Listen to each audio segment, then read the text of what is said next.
देखिए, बखमुत में जंग के मैदान से जैसे जैसे तस्वीरें आ रही हैं वो पहले विश्व युद्ध की याद दिला रही हैं। जंग की तस्वीरें साल 1916 की वर्दुन की लड़ाई जैसी दिखाई दे रही हैं। 302 दिनों तक चलने वाले इस युद्ध में सबसे लंबा अभियान वर्दुन में हुआ था, जहां फ्रांस की एक छोटी की सेना के खिलाफ जर्मनी की विशाल सेना ने ठीक वैसे ही जंग लड़ी थी जैसे इन दिनों रूस बखमुत में लड़ रहा है। बखमुत या कहें कि पूर्वी यूक्रेन की जंग यूक्रेन के लिए कितनी अहम है, इसे ज़ेलेंस्की ने बिना किसी लाग लपेट के पूरी दुनिया के सामने जाहिर कर दिया है।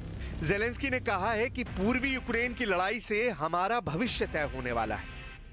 Дуже жорстко на сході, дуже болісно. Треба знищити військову потугу ворога, і ми знищимо. Білогорівка і Мар'їнка, Авдіївка і Бахмут, Вугледар і Кам'янка та усі інші місця, де зараз вирішується, яким буде наше майбутнє, де виборюється наше майбутнє усіх українців. ज़ेलेंस्की को डर है कि अगर बखमुत और उसके आसपास के इलाकों पर रूस कब्जा करने में कामयाब हो गया तो पुतिन की वो रणनीति सफल हो जाएगी जिसके तहत वो यूक्रेन के डॉनबास पर फुल कंट्रोल चाहते हैं।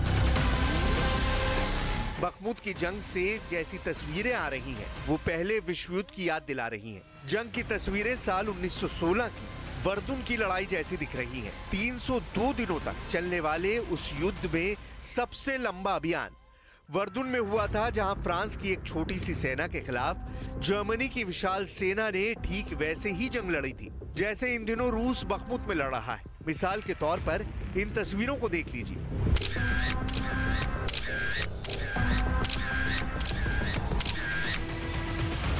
तस्वीर नंबर 1,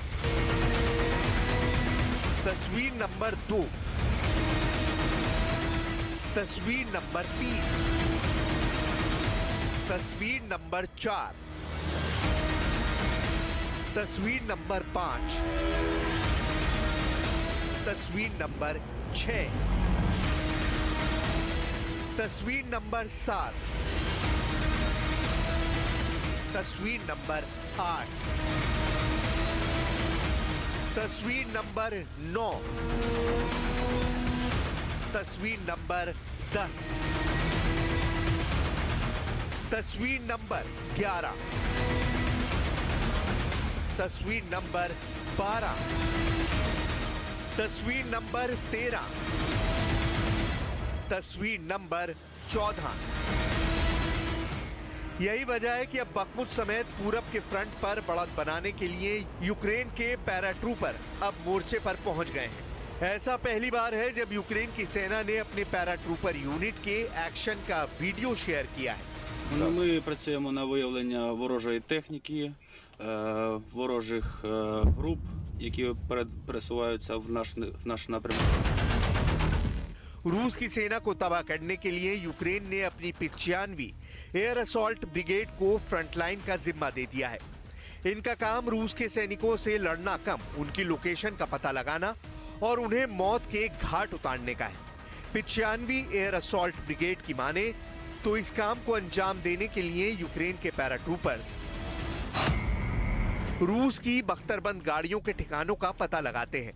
इसके अलावा ये रूस के सैनिकों की उस टुकड़ी का पता लगाते हैं जिन्हें यूक्रेन में खून खराबे के लिए आगे किया जाता है और फिर इसे चुन चुन कर मारते हैं।